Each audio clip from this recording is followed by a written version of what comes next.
Semuanya untuk ulumul Quran itu yang paling pokok pakai kitab Al-Itqan. Al-Itqan fi ulumil Quran karangannya Imam Suyuti. Sebelum saya terangkan teks persisnya itu ada sekian problem dalam memahami Quran, terutama kalau lewat terjemah. Problem itu bisa gawat, gawat betul, bukan gawat-gawatan tapi gawat betul. Misalnya ada ayat begini dan terjemahnya pasti begini. Fa'ainama tuwallu fasamma wajibah. Kamu menghadap mana saja, di arah manapun, di sana ada ridhonya Allah. Itu kalau hanya pakai terjemah, tentu menjadikan kita sholat bisa menghadap ke timur, ke barat, ke utara, dan ke apa? Selatan. Saya cerita sedikit tentang asbabun nuzul. Memang tema sekarang tentang asbabun nuzul. Dulu Rasulullah SAW ketika di Mekah itu sholat menghadap Ka'bah. Tapi setelah pindah di Madinah, di mana Madinah itu ada komunitas Yahudi dan Nasrani, Rasulullah itu menghadap ke Baitul Maqdis, kira-kira 16 bulan. 16 sampai 17 bulan. Semua riwayat itu kisarannya hanya 16 sampai berapa? 17 bulan. Sehingga orang Yahudi itu bilang begini, Muhammad ini baiklah, meskipun dia membawa agama baru, tapi kiblatnya masih ikut kita, masih baik kan. Setelah 16 bulan, Nabi diperintahkan Allah untuk menghadap ke Ka'bah. Awal liwajaka syatrul masjidil haram. Maka orang Yahudi itu berontak. Berontaknya adalah kiblat mereka ditinggalkan. Cara berpikir orang Yahudi itu kiblat mereka ditinggal. Sehingga mereka bilang mawallahum an qiblatihim allati kanu 'alaiha. Apa yang menjadikan umat Islam berpaling dari kiblat Baitul Maqdis. Kemudian mereka provokatif betul. Ini perlu diperjelas. Provokatif. Bilang begini. Inna Muhammadan tahayyara fi din. Muhammad ini bingung dalam beragama. Sehingga habis ngomong A, ngomong B. Habis kiblat Ka'bah, kiblat Baitul Maqdis. Sehingga dalam banyak tarikh disebutkan peristiwa kiblat itu terbanyak melahirkan orang murtad. Orang yang keluar dari Islam. Gara-gara provokasi orang Yahudi, Muhammad tahayyara fi din. Muhammad itu bingung dalam menentukan pilihan apa? Beragama. Kemudian walhasil singkat cerita akhirnya Nabi itu madhep Ka'bah. Apa yang terjadi mukjizat itu adalah bahwa agama ini agama yang mewakili semua agama sebelumnya yang masih orisinil. Yaitu Nabi akhirnya berargumentasi Ka'bah adalah kiblat yang asli, yang lebih tua. Terus mereka tanya, buktinya apa? Dijawab oleh Quran, fihi ayatum bayyinatum maqamu apa? Ibrahim. Ka'bah bukti tertua adalah di situ ada makam Ibrahim. Makam itu jejak kaki. Ya kalau bahasa Indonesia makam itu kuburan. Kalau dalam bahasa Arab makom itu jejak apa? Jejak kaki. Sehingga diketahui oleh sejarah dibuktikan di situ ada jejak kaki siapa? Nabi Ibrahim. Sementara nisbatnya Baitul Maqdis itu adalah kepada Nabi Musa dan Nabi Harun. Yang ini adalah turunan dari Nabi siapa? Ibrahim. Hikmahnya apa? Begini, sebagai bukti bahwa Baitul Maqdis pernah menjadi poros Islam atau poros Tauhid, maka Nabi Muhammad pernah disuruh menghadap ke Baitul Maqdis. Buat inget-ingetan kalau ini pernah menjadi poros apa? Tauhid. Tapi tetap tua-tuaan masih tua apa? Ka'bah. Nah, kenapa tua Ka'bah tadi? Karena Ibrahim adalah Abul Anbiya, bapak dari para.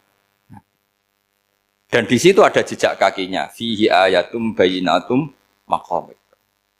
Bukti itu belum cukup. Dibuktikan lagi bahwa Ismail kecil itu hidupnya di Ka'bah. Kita tahu sa'i baina Safa wal Marwah adalah karena Siti Hajar sedang mencari apa? Air. Jadi ada bukti sekian, bukti empirik bahwa Ibrahim itu kiblatnya itu Ka'bah, bukan Baitul. Sehingga ada kata-kata fihi ayatum bayyinatum maqamu. Nah, tanpa ngerti asbabun nuzul, kamu akan mengartikan fa'ainama tuwallu fasamma wajhuhu itu salah. Karena di situ kamu menghadap mana saja, maka di situ ada ridhonya Allah. Maka para ulama memberi catatan, maksudnya begini, kamu menghadap kemana saja, asal itu yang diperintahkan Allah, maka di situ ada ridhonya. Harus seperti itu maknanya, disesuaikan dengan konteks asbabin nuzul. Tanpa seperti itu tidak bisa. Dan masih banyak lagi kepentingan tentang asbabin nuzul. Jadi problem sekarang adalah banyak mufassir yang hanya mengartikan dari terjemah. Itu bahaya sekali. Jika ada orang yang menikah secara mut'ah, itu kan mirip kayak transaksi zina. Mereka berdalil famastamta'tum bihi minhunna fa'atuhunna ujurahun. Perempuan yang sudah kamu nikmati, yang penting kamu bayar. Terjemahnya seperti itu. Karena ujur itu jamaknya ujroh. Itu fatal sekali. Padahal ayat itu begini, settingannya begini, setting siakul kalamnya atau asbab nuzulnya begini. Ini sekaligus, memang saya sengaja ngaji dengan tema yang berat, bentuk penghormatan pada yang ngaji. Kalau temanya ringan kan kayak TPQ. Jadi ini supaya gue keren-kerenan, ini ada doktor, Pak Oni pernah dekan Fakultas Hukum. Jadi kalau saya nanti salah tinggal ditangkap saja, gampang kan? Tapi nangkap saya berurusan dengan Tuhan. Jadi kalau orang dekat Allah itu yang tanggung jawab itu Allah. Jadi dia bisa menang di kepolisian tapi kalah di hukum Tuhan. Jadi, kalau berhadapan-hadapan dengan saya. Begini asbabun nuzulnya begini. Wal muhsanatu minan nisa yang awal juz 5 itu ya kita santai aja. Yang awal juz 5 itu sebetulnya maktuf diatafkan pada ayat hurrimat alaikum ummahatukum wa banatukum wa akhwatukum wa ammatukum wa kholatukum wa banatul akhi wa banatul ukhti. Jadi perempuan yang haram dinikah itu ada 7. Yang faktor nasab yaitu siapa? Ibu, putri, saudara putri, bulik dari bapak, amah itu bulik dari bapak, kholah itu bulik dari ibu, keponakan dari saudara lelaki, keponakan dari saudara perempuan. Ini disebut haram karena nasab gen. Kalau orang Jawa bilang hanya 4 karena ngitungnya bulik baik dari bapak maupun ibu. Kalau orang Jawa bilang kan bulik terus keponakan dihitung 1. Padahal ada keponakan dari saudara lelaki, ada keponakan dari saudara apa? Perempuan. Wa banatul akhi wa banatul ukhti. Terus kedua, haram karena rodok. Kita tahu dalam hukum Islam, rodok adalah sama dengan nasab. Jadi ibu yang pernah menyusui kamu berarti jadi ibu kamu. Dan saudara sepenyusuan berarti menjadi saudara kamu. Ini disebut wa ummahatukumul lati arda'nakum wa akhwatukum minar rodok. Terus ketiga, haram karena musoharoh, karena besanan. Jadi pagi ini misalnya saya nikah dengan Sri, bilang qabil tu nikaha wa taswijaha bil marhum madkur. Setelah nikah dengan Sri ini otomatis ibunya dia menjadi mertua. Otomatis haram saya apa? Nikah. Ini namanya haram karena musoharoh. Atau kamu punya anak Zaid. Zaid pagi ini akad dengan Sri. Berarti Sri adalah menantu Anda. Otomatis haram bagi Anda. Itu namanya haram karena musoharoh. Karena bisanan. Itu yang disebut waroba apa haram-haram itu kan saat terus itu wa ummahatu nisaikum. Apa ibu dari istri-istri kamu. Memang ini agak jelimet, tapi memang syaratnya mufassir harus biasa jelimet. Jangan hanya nyari partai ayat-ayat untuk kepentingan partai. Wah itu ngeri. Kacau Quran dipakai kampanye. Terus itu berarti sudah 3 kan? Haram karena nasab, karena rodok, haram karena musoh. Terus yang keempat ini haram yang bukan karena sebab pada seorang perempuan, tapi karena istri orang. Itu disebut wal muhsanatu minan nisa. Haram menikahi perempuan yang masih milik orang lain. Nah, orang lain yang menikahi ini, istilahnya Allah adalah lelaki yang menikahi perempuan ini adalah lelaki sing muhsinina ghairu musafihin, secara nikah yang sah. Nah, nikah yang sah itu begini dalam hukum fikih Islam. Saya nikah dengan Sri, kalau hanya akad, itu saya wajib bayar mahar hanya separuh. Jadi kalau saya janji bayar 1 miliar, berarti wajib bayar berapa? 500 juta. Kalau janjinya 100 juta, hanya bayar 50 juta. Itu yang wajib bil akdi.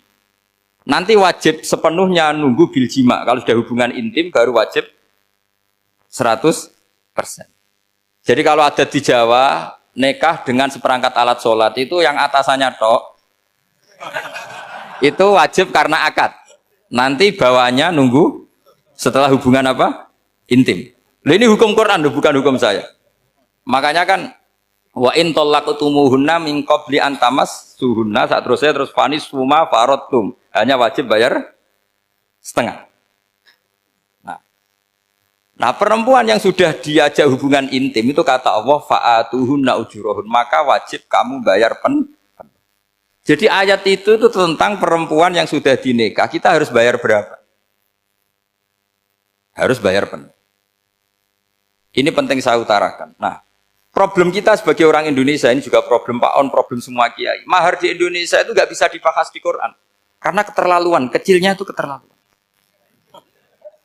Saya ini kan kiai, sering ngakatkan tuh sampai bosen, seperangkat alat sholat itu ngawur sekali. Ini mbak-mbak harus nggak mau gitu. Saya provokasi minimal itu ya berapa? 100 juta berapa? Pantasnya berapa? Pantasnya berapa? 10 gram itu berapa nilainya? Kan 1 gram 500.000 baru 5. Ya sudah mendingan itu 10 gram. Ya. Quran itu bayangannya gini sambil latihan, yang hafal-hafal biar latihan. Jangan dapat beasiswa karena hafal tapi nggak jelas juntrungannya. Quran tuh bayangannya gini, ini nggak mungkin Quran ini bisa dibaca di Jawa. Wa in aradtum istibdala zaujim makana zauji wa ataitum ihdahunna qintaran fala ta'khudhu minhu syai'a.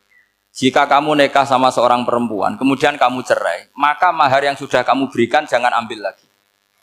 Karena mahar di Arab itu mahal, 100 juta, kadang mobil Alphard, kadang GMC. Sehingga setelah menceraikan tuh kebayang narik. Kok enak, dulu saya memberikan itu kan karena dapat servisnya, sekarang sudah saya cerai, saya tarik. Kalau mahar di Indonesia kan seperangkat alat sholat. Jadi gak kebayang ada kalimat fala ta'khudhu minhu syai'a, jangan ambil lagi. Kebayang ngambil aja enggak? Apalagi kalau nikahnya sudah 2 tahun kan sudah lusuh, sudah. Tapi kalau di Arab itu kebayang karena mahal. Makanya orang Arab suka nikah orang Indonesia karena murah.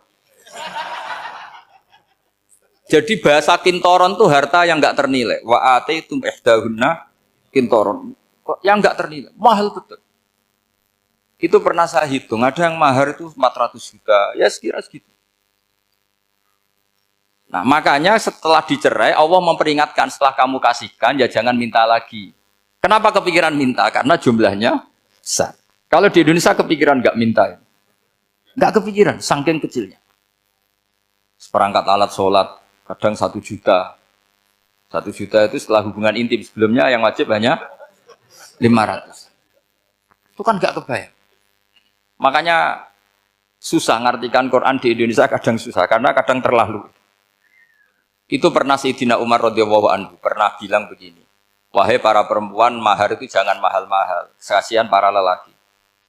Itu ada perempuan alimah ya, orangnya alim betul, meskipun nggak pernah sekolah di UI, tapi alim itu. Itu usul langsung gini, ya Amirul Mukminin, laisa dzalika laka ya Amirul Mukminin. Waqad qala ta'ala wa ataitum ihdahunna qintaran. Kamu hanya seorang Amirul Mukminin, tidak berhak bikin aturan pembatasan mahar. Allah saja tidak batasi. Kenapa kamu batasi? Sehingga dulu yang namanya nikahnya Sulaiman Agung atau Jamaluddin siapa Ratu Agung, kalau hadiah ya sampai tas mahal itu. Ini kan dari bahasa Arab mumtaz mahal. Mumtaz itu istimewa, mahal itu dia punya istri yang sangat dicintai, dikasih hadiah mumtaz mahal. Terus ilat Jawa jadi apa? Tas mahal. Itu sama Mujid Ulil Albab kalah. Itu kalau cerai kan kepikiran minta lagi. Dikasihkan yang baru maksudnya.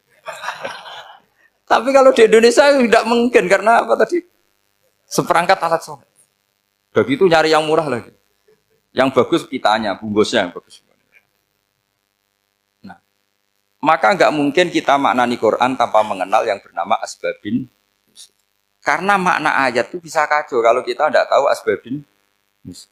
Yaitu kayak tadi makna fa'ina ma tuwallu fasamma wajhu. Itu maknanya kan kamu menghadap mana saja, boleh saja di sana ada ridhonya Allah. Berarti kan bisa ke timur, ke selatan, ke utara, ke barat. Itu bahaya betul. Sehingga kata ulama harus mengkaji asbabin supaya porsi ayat ini sampai semana jauhnya itu kita tahu. Tanpa tahu itu tidak bisa. Begitu juga menyangkut kiblat. Sekarang saya tanya, kemarin kan ramai dulu di Kemenak, kiblat semuanya diukur dengan GPS, terus beberapa masjid dikomentari salah, karena diukur pakai apa? GPS. Kalau dalam bahasa falak disebut yaumarosdil kiblat. Memang bisa diilmun. Tapi pertanyaannya begini, dari awal Allah ngendikan fawal liwajhaka syatral masjidil haram. Kamu yang penting sholat itu menghadap masjid. Masjid itu ya bangunan.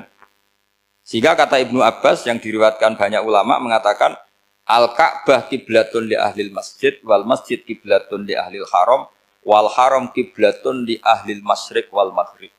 Jadi kalau orang di dalam masjid kiblatnya harus Ka'bah. Di luar masjid kiblatnya asal bangunan Masjid Haram. Tapi di luar sini kayak di Indonesia boleh semua tanah. Kenapa begitu? Kata Ibnu Abbas karena Quran turun bilisanin Arabiyyin mubin. Jadi kalau orang Jogja kalau mau ke Jakarta arahnya kemana? Barat. Itu sebetulnya ketika Anda ke barat itu persis Jakarta apa bisa saja pasnya itu Pangandaran.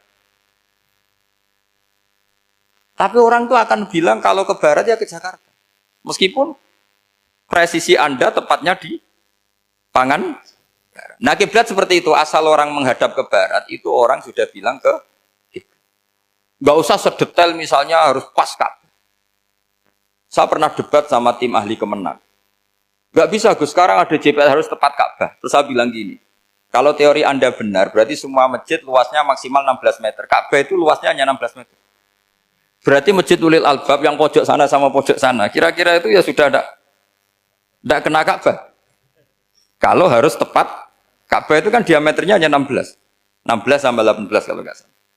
Berarti semua masjid kalau ingin tepat Ka'bah harus pas 16. Kalau terlalu luas pilihannya harus cekung. Kan jadi aneh. Makanya saya itu sering Pak, dulu saya ini biasa debat fikih. Kalau di tradisi pesantren namanya Basul Masail. Saya punya teman yang paling kurang ajar, yang paling saya kenang dalam sepanjang sejarah. Dulu itu kalau debat fikih itu ya seru. Kalau aturan fikih kan gini, soft paling baik itu kan soft pertama. Baru kedua, baru ketiga. Yang paling keren kan soft awal, soft. Terus teman saya bilang gini Pak, ya kalau gitu gini aja Gus, desain masjid itu memanjang utara selatan. Biar semuanya soft awal. Gara-gara didesain begini kan ada soft 2, soft 3. Apa susahnya? Kita bikin mulai awal supaya masjid itu memanjang utara apa? Selatan. Supaya semuanya soft awal. Ya kalau ada hukum ya diimplementasikan dalam desain bangunan katanya. Jadi. Itu kan kacau. Terus akhirnya saya jawab, lalu setelah begitu yang paling afdol siapa? Yang dekat imam. Ya sudah, bikin cekong saja kalau gitu. Artinya gini ya, beragama itu yang sehat. Jadi beragama itu berdasar riwayat. Berdasar riwayat, pernah ada ulama yang ngitung. Madinah menghadap Ka'bah itu ya tidak pas. Pernah dihitung pakai GPS. Kiblat Madinah ke Ka'bah itu ya tidak pas. Tidak seperti yang pernah dianjurkan Kemenak. Karena apa? Agama ini ngikuti bilisanin Arabiyyin mungkin. Seperti jenengan gini. Semua ini istilahnya apa? Menghadap Gus Bah. Padahal ada yang agak sana, agak sana. Semuanya ngaji sama siapa Gus Bah? Ya sudah. Istilahnya bertatap muka. Memangnya kita benturan. Ini bahasa. Jadi seperti ini semua namanya apa? Beradab. Padahal ada yang agak samping, agak samping.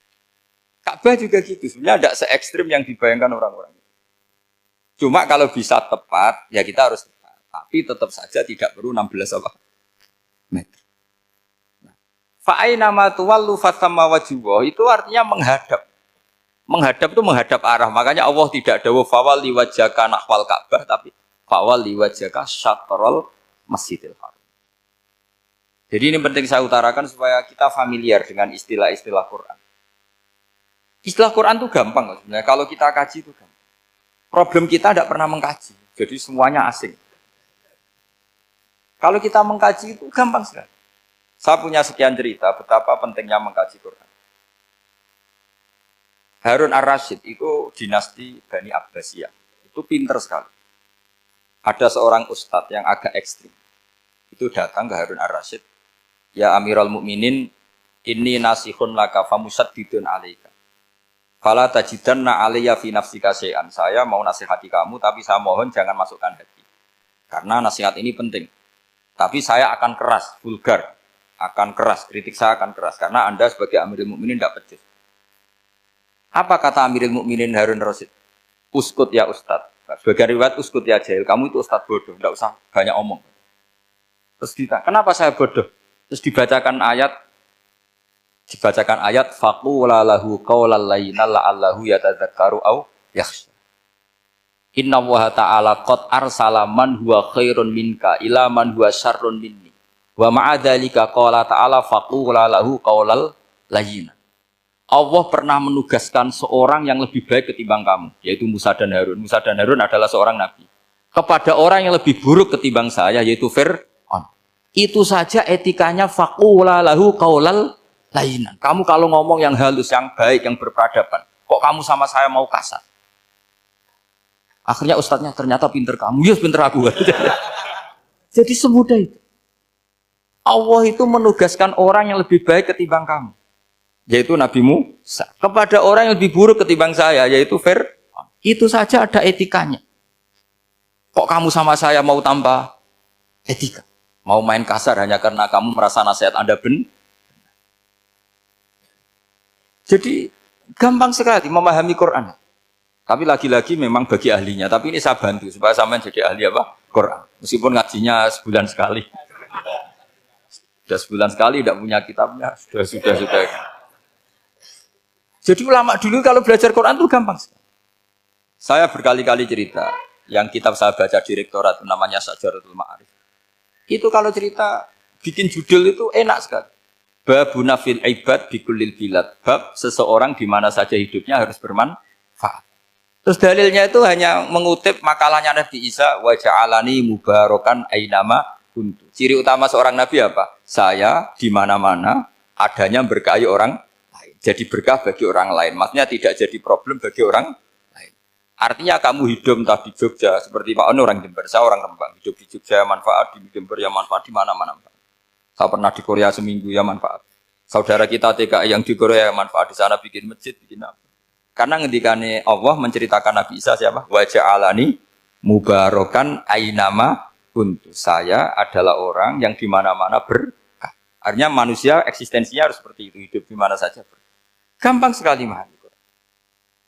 Pernah Imam Syafi'i ditanya, kalau kamu nggak kehilangan air atau nggak ada air di satu daerah, cari-cari dulu sampai nggak ketemu. Setelah nggak ketemu air, baru kamu boleh tayamum. Imam Syafi'i ditanya, apa dalilnya harus mencari dulu? Kalau nggak ada air ya langsung tayamum saja. Kenapa harus nyari-nyari dulu? Jawabnya Imam Syafi'i itu gampang sekali. Qala ta'ala falam tajidu ma'an. Kemudian kamu tidak menemukan air. Di mana-mana tidak menemukan setelah mencari. Kalau belum mencari namanya tidak tahu. Kan ayatnya kan falam tajidu ma'an. Kemudian kamu tidak menemukan air. Tidak menemukan tuh nyari dulu apa langsung ngambil sikap? Nyari dulu, baru kesimpulannya tidak ketemu. Kalau belum pernah nyari namanya tidak tahu. Segampang itu ulama dulu memahami Quran karena konstruksinya utuh. Yaitu mereka tahu betul bahwa Quran itu bilisanin Arabiyim. Ketika Futuhat Syam, Syam dulu itu dikuasai tentara Romawi. Era Sayyidina Umar Futuhat. Yerusalem dikuasai tentara Islam. Itu awal Sayyidina siapa? Umar radhiyallahu anhu. Ketika Futuhat mau ada pesta besar-besaran. Tapi Umar menolak. Ketika menolak, kenapa Anda menolak? Beliau hanya baca ayat innallaha ta'ala ayyara qauman faqala adhabtum thayyibatikum fi hayatikumud dunya. Allah itu mengkritik satu komunitas kaum yang zaman di dunia menghabiskan semua kenikmatan. Maka kita tidak perlu syukuran besar-besaran. Jangan-jangan jatah kita di akhirat kita habiskan di dunia. Itu adhabtum thayyibatikum fi hayatikumud. Semudah itu. Semudah itu ulama. Rasulullah pernah dahar, pernah makan.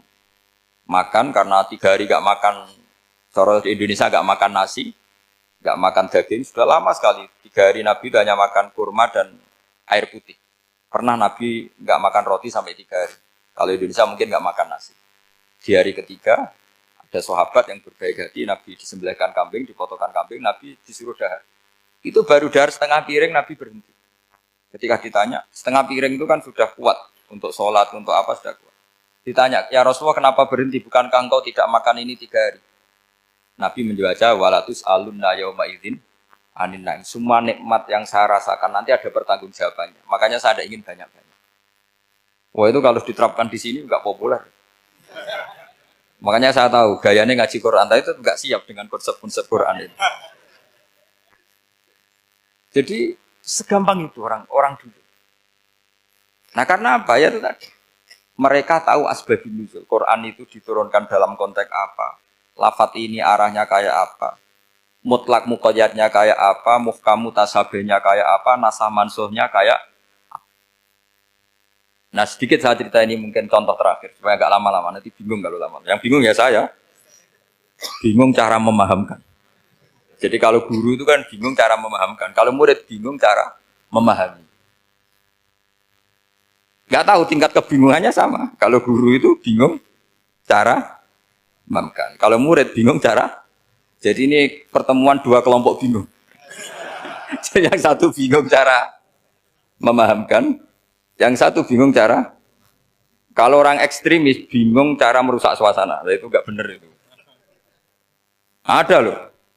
Rasulullah itu nabi. Itu paling pusing yang ngadepi orang-orang yang ekstrem. Karena apa? Cara berpikir itu lompatannya itu enggak tertib. Jadi Nabi itu cara berpikir itu kecerdasan nubuah. Sementara orang ekstrim cara berpikir itu kecerdasan nafsu. Bukan kecerdasan manusia. Kalau manusia masih baik nafsu. Misalnya begini, kalau dalam tradisi nubuah itu. Saya dengan Pak Anu berteman lama. Mulai tahun 2000 berapa. Itu kalau Pak Anu bertamu ke saya, harusnya tidak usah tak kasih makan. Karena sudah dekat. Tapi kalau kenalan baru itu dikasih makan, disangoni. Jadi Nabi itu perilakunya agak unik. Akhirnya ada orang yang cara berpikir itu dangkal. Ya Rasulullah ini tidak fair.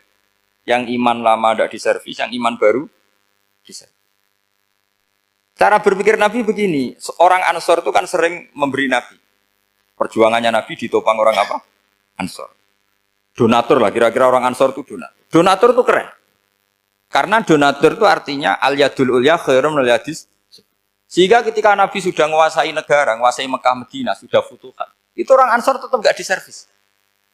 Yang diservis Nabi itu orang-orang baru masuk Islam, disebut wal mu'allafati qulubuhum atau Islam mu'allaf. Ada 1-2 orang yang protes, tentu yang nggak pinter. Tukang protes pasti tidak pinter. Wong iskal-iskalnya sendiri, otaknya nggak sampai-sampainya sendiri, orang lain disuruh jawab. Makanya di sini tidak ada tanya jawab. Nanti iskal-iskal kamu sendiri, bingung-bingung kamu sendiri, saya disuruh jawab. Berarti Gus Pak gak mau ditanya, ya memang gak mau karena tadi jawab sendiri aja. Nanti pinter sendiri, kapan-kapan pinter sendiri. Akhirnya tanya begini, cara tanya gini, ya Rasulullah, ini gak fair. Orang sudah Islam lama setelah negara terbuka milik Anda, setelah kita menang, setelah kita menguasai negara, tidak kamu servis. Sementara yang baru Islam kamu. Nabi itu bertanya senyum-senyum, rileks saja. Lama-lama tambah ekstrim pertanyaan. Kata Umar, ya Rasulullah saya beri izin untuk membunuh orang ini. Umar itu pikirannya karena mangkel lo Nabi. Nabi jangan. Kalau kamu bunuh, nanti apa kata orang banyak? Inna Muhammad dan yaktulu ashabah. Dikira Muhammad membunuh sahabatnya sendiri. Nabi masih mendengar. Komplainnya masih dengar. Lama-lama Nabi memberi penjelasan. Kamu ini orang Ansor. Kamu biasa memberi saya, memberi dana perjuangan. Memberi itu hebat. Saya tidak ingin menurunkan grade Anda. Grade sebagai pemberi, berarti kelasnya elit. Sekarang menjadi penerima. Itu tidak bagus. Itu betapa Rasulullah ini namanya kecerdasan nubuah. Kalau orang biasa memberi, biar memberi saja. Supaya dia tetap heroik, tetap patriotik, tetap keren. Karena mentalnya Jangan sampai dari mental memberi, kemudian mentalnya peminta. Jadi kalau Pak On jadi tim suksesnya Pak Jokowi itu ya tidak minta-minta. Kalau dulu kampanye ya kampanye saja. Biar memberi terus nggak pernah minta. Meskipun akhirnya ya gelong. Tapi Nabi dulu tidak gitu. Jadi orang Ansor itu nggak pernah diservis. Padahal jasanya kayak gitu. Supaya kelasnya tetap kelas elit. Yaitu pemberi, penanggung jawab. Nabi nggak ingin orang Ansor turun grade menjadi penerima. Orang-orang yang cerdas nubuah menerima konsep Nabi seperti itu. Lo tanya sama Pak On, saya dadani terjemahan UI itu puluhan tahun sama Pak. Itu beliau ke kontrakan saya ke rumah beliau. Tidak pernah berharap apa. Saya sangat tertutup. Bukan apa-apa ya, kalau ingin memberi saja. Kontribusi saya pada Al-Quran. Saya tidak kepikiran mendapat. Supaya heroik. Tapi orang-orang yang cerdas amatir tadi, ini nggak fair. Wong yang memberi lama kok dapat servis sedikit. Nah, sekarang itu problem zaman akhir sudah mulai seperti itu. Nah, orang ini namanya Dzul Khuwaisirah. Ini yang nanti punya anak turun Khawarid. Khawarid itu Orang yang ibadahnya hebat, tapi cara berpikir tentang nubuah salah. Orang lagi khawarij itu orang yang ibadahnya hebat, tapi cara berpikir nubuah salah. Nubuah itu unik. Nubuah itu cara berpikir tadi. Apa ya? Melihat sesuatu yang benar biar benar terus. Gitu. Yaitu tadi, mental memberi itu ya biar memberi terus, tidak usah di-share. Maka ketika Abu Bakar jadi khalifatul Rasulullah, itu ada sistem kepegawaian. Itu gajinya Umar yang sudah Islam lama, gajinya Abu Bakar yang sudah Islam lama. Itu sama Abu Sufyan sama, padahal Islamnya Abu Sufyan baru setelah Fatih Mekah, kira-kira baru setahun. Terus diprotes sama orang-orang, ini Islam lama kok gajinya sama Islam yang baru setahun kok sama. Kata Abu Bakar, fadhailuhum indallah, mereka punya kelebihan Islam lama itu indallah, nanti balasannya biar surga. Kalau di dunia sesuai profesinya. Artinya profesi kalau penjaga kantor ya berapa, kalau dosen berapa, pokoknya ya sudah. Dan itu diterima oleh sahabat, semuanya nerima konsep itu. Era Umar agak dibalik. Abu Sufyan kira-kira gajinya 1 juta, yang lainnya yang menangi Nabi mulai awal gajinya 10 juta. Ditanya, ya Umar, kenapa ini jadi rubah seperti kebijakan Abu Bakar, tidak seperti Abu Bakar? Jawabnya Umar lucu. Fawwah la usawwi baina man qatala Rasulullah wa baina man qatala ma'a Rasulillah. Demi Allah saya tidak akan pernah menyamakan orang yang dulu merangi Rasulullah yaitu Abu Sufyan dengan orang sing selawase dari Rasulullah yaitu Sayyidina Ali dan sebagainya. Ini penting. Artinya ketika gajinya orang saya seperti Ali radhiyallahu anhu itu tinggi itu bukan karena lamanya Islam, tapi karena lamanya iman. Jadi mulai dulu ijtihad itu ada dan dulu dia biasa saja. Karena tadi ada kecerdasan nubuah. Saya ulang lagi, ada kecerdasan apa? Sekarang itu kecerdasan tomak atau kecerdasan nafsu. Itu kalau sampai ngaji kitab tasawuf, itu bab bakhil itu tidak ada. Menurut kitab tasawuf, medit itu tidak ada, kikir itu tidak ada. Yang ada itu tomak. Tomak itu berharap dikasih orang lain. Sampai pernah enggak bilang kalau artis-artis di Jakarta kikir? Enggak pernah kan? Karena kamu enggak pernah ingin diberi. Tapi kalau kamu punya pacar karena kenal enggak pernah ditraktir, oh pacar saya kikir. Karena kamu ingin diberi. Pernah enggak kamu ngukumi orang lain kikir? Yang enggak kenal. Padahal enggak pernah memberi kamu. Apa Kak? Karena kamu enggak pernah ini. Coba sekarang kamu saya tanya, ini latihan cerdas. Definisi kikir itu apa coba? Enggak pernah memberi kamu kan? Artis-artis Jakarta, tokoh-tokoh nasional pernah nggak memberi kamu? Enggak kan? Tapi enggak pernah kamu vonis kikir. Karena kamu enggak pernah tomak.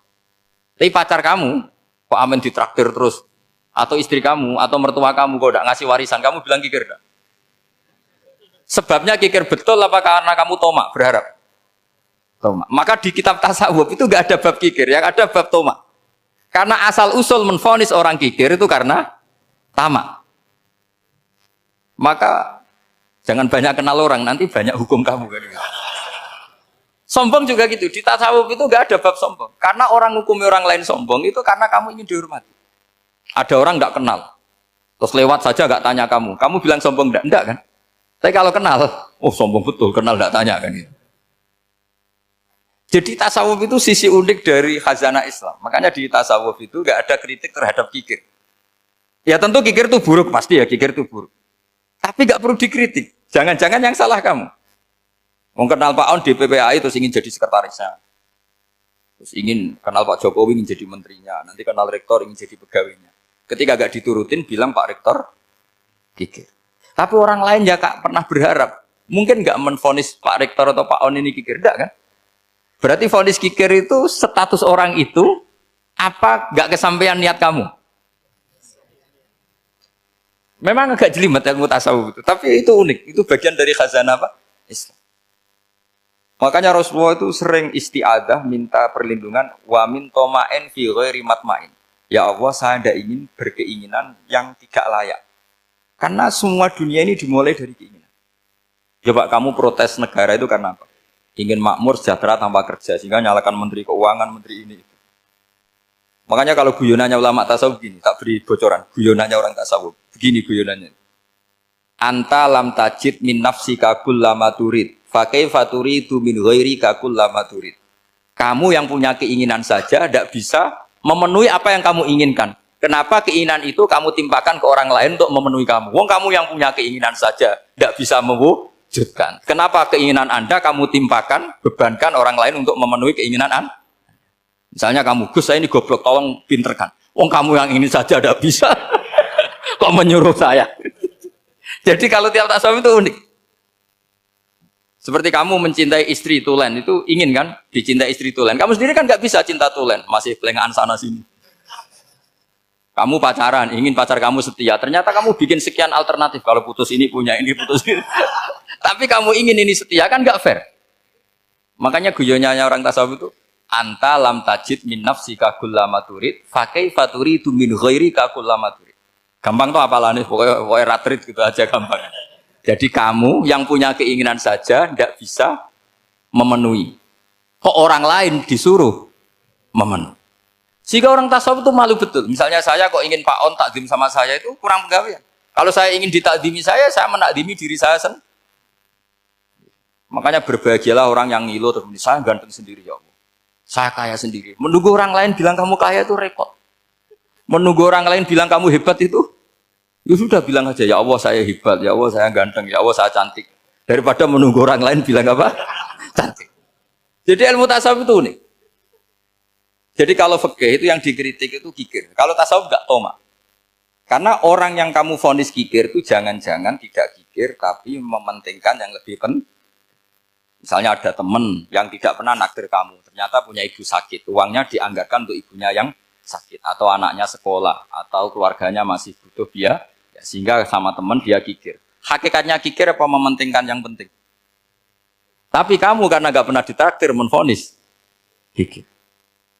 Nah, ini pelajaran. Jadi makanya yang dianteni ilmu tasawuf itu toma, tamak tadi kalau dalam bahasa Indonesia, bukan kikir. Karena vonis kikir itu akan disematkan orang yang tidak kesampaian hajatnya. Pokoknya bapak saya itu, keluarga kiai itu ajarannya itu. Yang penting jangan berharap dari orang lain. Ini Pak On saksinya, saya dulu benahin terjemah itu nggak pernah ingin diperlakukan seperti ini. Ya ngaji aja. Karena pikirannya keluarga kiai itu sederhana. Kalau ngamal ya ngamal saja. Ngamal itu heroik. Makanya buyut-buyut kita semua ini kan pahlawan semua. Membela negara Indonesia jadi merdeka. Ya nggak pernah kebayang jadi presiden, menteri. Tapi sekarang nggak, ngamal sedikit saja harus jadi menteri. Jadi ini bahaya kalau dalam kelangsungan bernegara karena orang biasa transaksional. Awal negara ini dibangun berdasar heroik, bukan berdasar apa?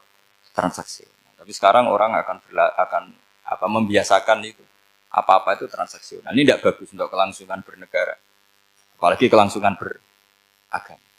Sehingga seperti saya ini masih punya desa-desa binaan di Sragen, di pedalaman Papua sekalipun. Saya punya santri banyak di Papua. Itu kalau cerita itu unik-unik. Itu mau Jumatan, itu nggak ada orang 40. Sudah datang setengah 12, itu datangnya 3 jam. Di situ mau ketemu santri 3. Semua, karena ya akhirnya mereka tanya gini, Pak. Pertanyaannya itu lucu. Gus, boleh nggak Jumatan orang 3? Secara fikih Syafi'i kan harus orang 40.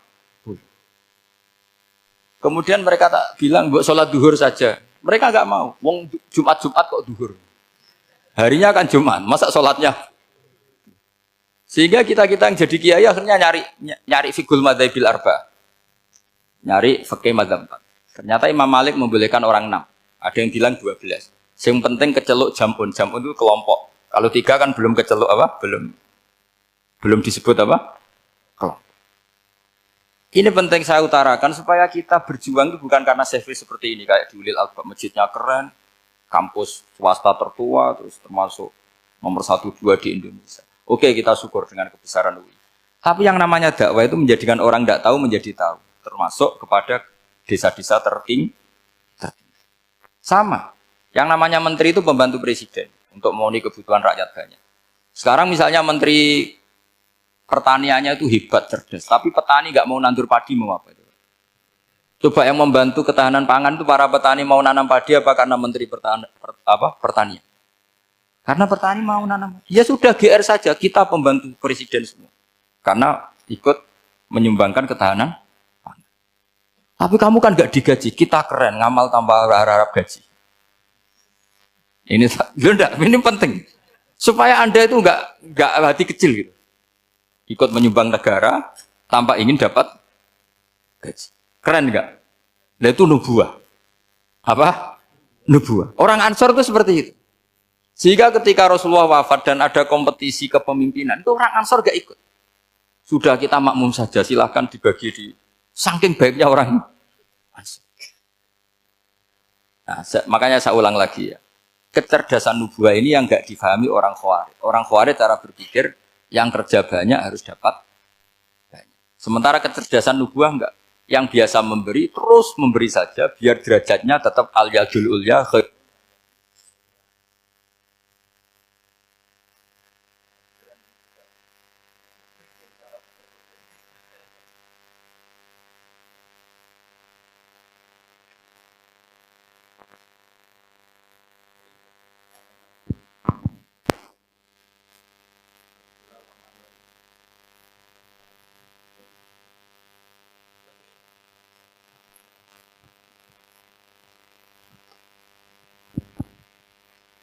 Bismillahirrahmanirrahim. Ini saya baca supaya dapat berkahnya ulama-ulama dulu. Karena ini dikarang oleh ulama yang dipakai rujukan seluruh dunia.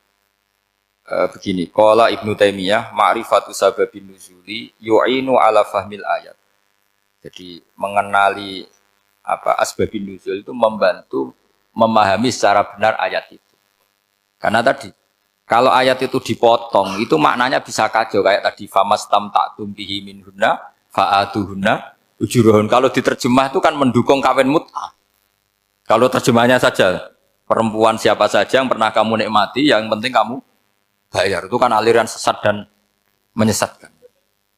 Itu konteks asbabun nuzul tidak seperti itu. Perempuan yang sudah menjadi istri kamu, seorang lagi perempuan yang sudah menjadi istri kamu, jika sudah kamu hubungan intim, maka maharnya harus dibayar penuh. Tapi kalau belum hubungan intim, maharnya hanya wajib separuh. Fanis suma farotum illa ayafuna au yafu alladhi biyadihi uqdatun nikah. Tapi tadi kalau di Indonesia gimana Gus? Itu yang repotnya. Maharnya itu tadi mau kena atasan dan apa? Bawahan. Wah kacau kalau di Indonesia. Sehingga kita bingung kalau dalam logika Arab kan gitu. Bayangannya kalau cerai, kata Allah fala ta'khudhu min syai'at. Harta yang sudah kamu berikan ke istri jangan diambil lagi. Sampai dilarang ngambil tuh karena jumlahnya banyak sehingga kepikiran ngambil. Kalau di Jawa enggak usah dilarang sudah tidak akan ngambil karena rukuhnya sudah lusuh. Itu susahnya baca Quran di Jawa. Karena dari awal maharnya terlalu apa? Kecil.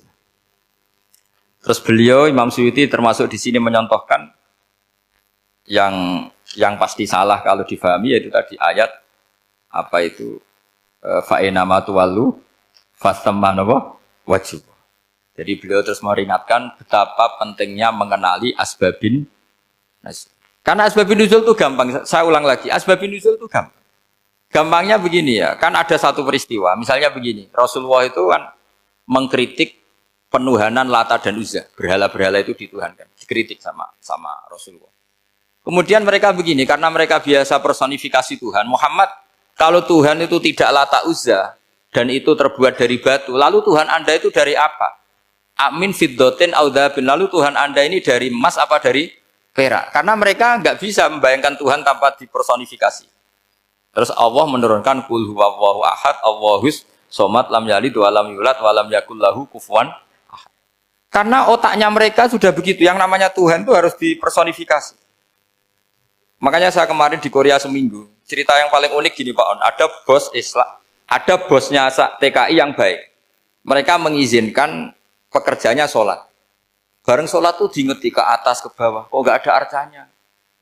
Sehingga setelah sholat dibilang, apa saya berikan berhala sekalipun? Karena nggak kebayang ada orang sholat kok tanpa berhala, tanpa Tuhan. Yang kamu sembah itu mana? Kok nggak ada? Apa tak belikan? Jadi unik. Nah teman saya yang satu unik lagi, dia termasuk pegawai Garuda yang derekno saya ke Korea itu orang pegawai Garuda. Dia karena orang kaya biasa ke Eropa kemana-mana. Singkat cerita dia sholat di mall karena nganggep Korea itu sudah negara maju kayak Eropa. Setelah sholat di mall pas asar itu, security-nya nelpon polisi. Pak polisi di sini ada ritual teroris. Jadi kalau menamakan sholat itu ritual. Jadi artinya apa? Ritual-ritual yang kita lakukan itu macam-macam cara pandang. Orang ateis itu kan Cina kan Korea itu kan ya Cina lah, Korea, Jepang, RRC itu kan sipit. Itu ya yang namanya ibadah sembahyang harus ada patungnya atau ada arcanya atau ada benda-benda. Orang Islam kan nggak ada sama. Makanya mereka itu kok bisa? Problemnya kita, saya ulang lagi, ini problemnya. Problemnya kalau ada itu ya repot. Begini misalnya, ini masih tentang asbabun nuzul. Ini contoh terakhir tentang masih asbabun nuzul. Umar radhiyallahu anhu, sahabat Umar itu kalau mencium Hajar Aswad itu sambil gedumel. Tidak berdoa tapi gedumel. Masyhur. Itu ada di Bukhari. Alim tu annaka hajarun la tadurru wa la tanfa. Walau la anni ra'aitu Rasulullah qabbalaka ma qabbaltuka. Saya tahu loh. Nyium Hajar Aswad dicium, tapi sambil gedumel. Saya tahu loh, kamu hanya batu, enggak mandoroti, enggak manfaati. Kamu jangan GR, saya cium itu jangan GR. Kalau saja saya tidak melihat Rasulullah mencium kamu, maka saya ada sudi nyium kamu. Dah gitu aja. Terus itu tiap nyium Hajar itu tidak doa. Kalau kamu kan enggak minta kaya, minta macam-macam. Kalau Umar malah gitu. Nah, kenapa demikian? Itu ada asbabun nuzulnya. Umar itu saksi sejarah. Ketika Rasulullah Fathi Mekah, Nabi kan tawaf terus mencium Hajar. Itu di belakang masih banyak orang kafir. Kebetulan Umar masih di sana. Sudah Islam Umar, tapi dia di belakang. Dengar orang-orang kafir, Muhammad itu tua aneh. Katanya melarang nyembah batu. Ternyata dia nyembah batu. Jadi Nabi nyium Hajar Aswad itu dikira nyembah. Katanya ngelarang nyembah batu, tapi dia kok nyembah batu. Karena Nabi mencium Hajar Aswad. Nah, karena untuk menghilangkan stigmasi itu, Umar tiap nyium Hajar Aswad itu ngomong gitu. Kan ada sound system, mungkin jadi sound system.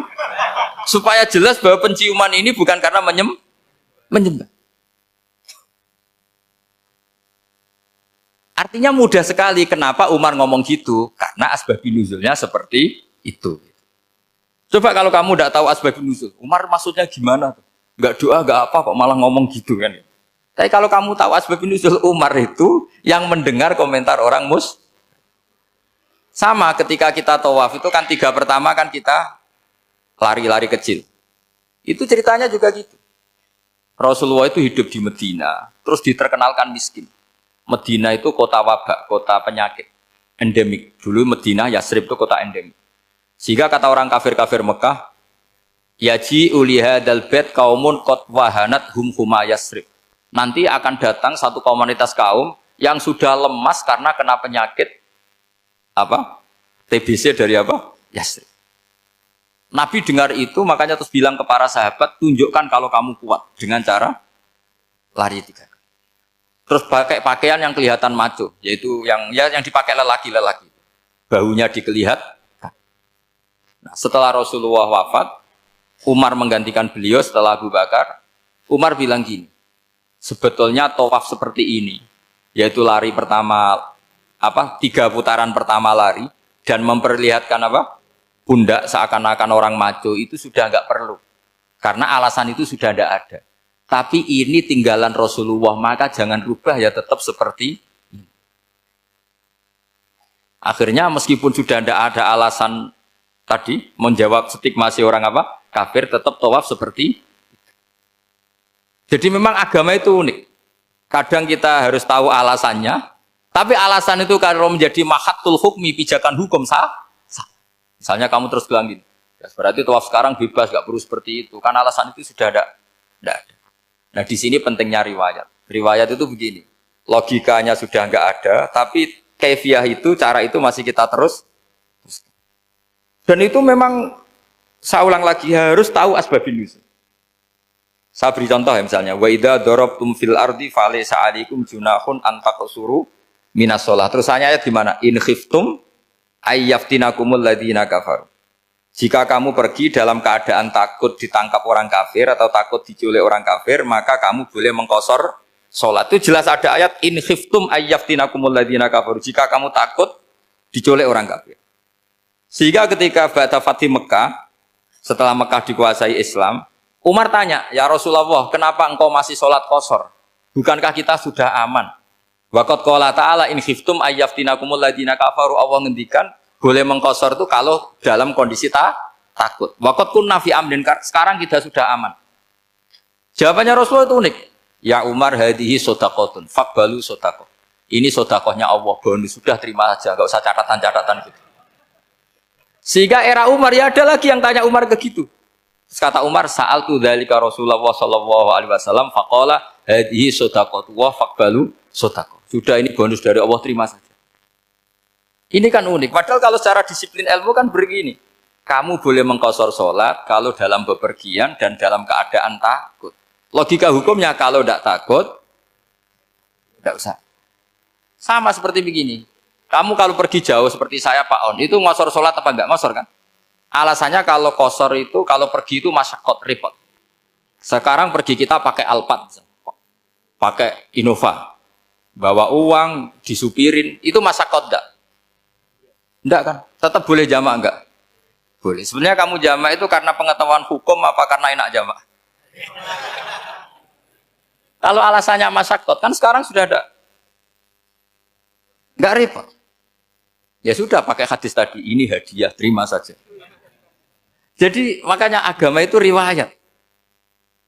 Tapi ada saja ulama yang agak-agak balik loh. Agak balik gini, banyak juga ulama misalnya duwe gawe, ibunya sakit terus ribet jamak sholat. Kenapa? Ribet ngurumat ibu. Makanya ada saja kiai yang duwe gawe mantu itu terus jamak sholat, tapi jangan ikuti. Tapi ada saja, karena alasannya jamak itu karena apa? Repot. Ya ada saja, tapi ya jangan ditiru. Cuma saya ini cerita, analisis hukum itu memang agak-agak unik. Jadi tadi, kadang Nabi itu ditanya, ya Rasulullah, kita dulu boleh jamak qashar ini kan karena in khiftum ayyaftinakumul ladzina kafaru, takut diancam orang kafir. Sekarang aman, kenapa tetap jamak? Jawabnya Nabi, ini hadiah, terima saja. Ya ada sahabat yang bantah, kenapa Nabi? Allah itu zat yang baik, kalau sudah ngaji bonus nggak pernah ditarik lagi. Makanya Nabi kalau berdoa itu unik. Ya, siapa yang disiksa di dunia karena dosanya, fawahu akramu min ayyus sanniya uqubatahu fil akhir. Kalau ada orang salah kok di dunia sudah dikasih sanksi, Allah itu lebih mulia untuk mengulang nanti di akhirat. Akram itu Allah terlalu mulia, maksudnya orang kepikiran, wis males ya selesai, tidak akan di. Kalau sampean kan enggak, masih ingin lagi. Jadi itu cara berpikir nubuah. Jadi berpikir nubuah itu beda. Ada orang pas sujud diinjek sama orang fasik. Diinjek, kemudian si yang sujud tadi, wallah la yaghfiru wallahu laka, demi Allah tidak akan ngampuni kamu. Itu langsung Allah memberi wahyu sama Nabi di zaman itu. Bilangin yang sedang sujud itu, dia harus minta maaf sama saya, kata Allah. Mangdzalladzi yata'alla ala fulan. Dia bersumpah bahwa Allah tidak akan memaafkan orang itu. Itu harus diralat. Nabinya iskal, kenapa ya Allah? Yang Tuhan itu saya ini punya sifat dua, bisa menyiksa dan bisa memaafkan. Kenapa dia milih sifat saya satu tidak memaafkan? Akhirnya apa? Orang yang nginjek tadi sama Allah dikasih tobat dan jadi orang soleh. Jadi itu makanya kamu nggak boleh jadi orang ekstrim nyifati Allahnya satu. Nggak boleh, Allah tetap bisa yaghfiru liman yasha wa yu'adzibu may yasha. Sifatnya Allah dua ya tetap dua, nggak boleh kamu pilih satu. Misalnya kamu kan biasanya gini, yang ghafur untuk kamu, yang sadidul uqab untuk orang lain. Mesti kelakuannya sampean kan begitu. Nggak boleh seperti itu. Rasulullah kayak apa bencinya sama Wahsy? Karena Wahsy itu qatilul Hamzah. Yang membunuh Sayyid Hamzah siapa? Itu bencinya bukan main Rasulullah. Sampai maksud-maksud Wahsy. Tapi sama Allah malah diturunkan ayat laisa laka minal amri syai'un aw yatuba alaihim aw yu'adzib. Muhammad, meskipun kamu kekasih saya itu tidak wilayah kamu, maafkan atau enggak, terserah saya, kata Allah. Ternyata betul, malah Wahsy dikasih tobat. Nah sekarang enggak, orang itu nyifati Allah sama orang lain sadidul iqab, kalau sama dirinya enggak boleh seperti itu. Allah ya sifatnya tetap dua. Jadi boleh kamu misalnya berdoa, ya Allah mbak yang cantik itu semoga dapat jadi istri saya. Mbaknya juga boleh berdoa, ya Allah naudzubillah min dzalik. Jadi ini adu kekuatan, nanti terserah, nanti Allah pihak yang mana. Kayaknya pihak yang perempuan mungkin. Karena kasihan kan kalau cantik dapat orang apa? Jelek. Saya tuh andaikan boleh fatwa fikih, yang saya haramkan tuh orang jelek dapat orang jelek. Karena kasihan anak-anaknya, tahu-tahu jelek banget. Jadi dengan kasihan itu. Jadi dalam Islam itu seperti itu. Jadi apapun benci kita sama musuh kita, Allah bisa saja memperlakukan musuh kita secara baik. Karena Allah itu yaghfir. Tetap kita harus sifati Allah yaghfiru liman yasha wa yu'adzibu. Jangan karena kita benci seseorang seakan-akan Allah sama dia pasti yu'adzib. Pasti itu yang dicontohkan Allah kepada Rasulnya, itu beliau tidak cocok sama Wahsy, malah Wahsy dikasih petunjuk. Makanya terus ada ayat apa? Laisa laka minal amri syai'un aw yatuba alaihim aw yu'adzib. Muhammad, tidak wilayah kamu, saya menentukan mengadab atau Makanya rata-rata kiai ulama itu halim. Orang halim itu rileks. Layinal janib, tidak gampang menvonis orang lain.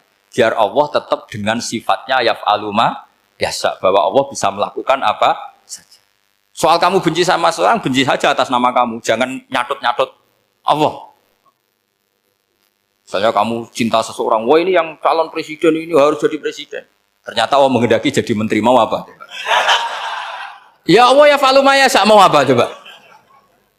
Yang kiai atau Pak On, DPAI, patutnya kan menteri agama itu Pak On. Tapi kalau Pak yang takdir gitu mau apa? Ya sudah, Allah yaf'alu. Santai aja. Itu rileksnya ahlul ilmi, ya sudah santai saja. Ini negaranya Allah, ini kerajaan Allah, ini buminya Allah, ya Allah biarin ya falu. Mas, jadi Tuhan Allah kamu yang repot.